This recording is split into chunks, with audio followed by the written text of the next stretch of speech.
Good afternoon, having a look at shower here at Brockman.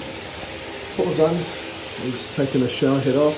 We're just running the water directly into the bath, so I'm not touching the walls at this point in time, just purely running the water into the bath. I'll just quickly turn the shower off.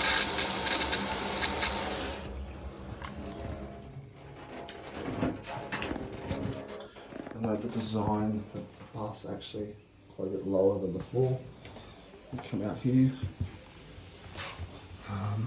You can see water leaking out through there, and then a lot of water starting to leak out of the floorboards. So we note that it's about this high. Yeah, so that's about there.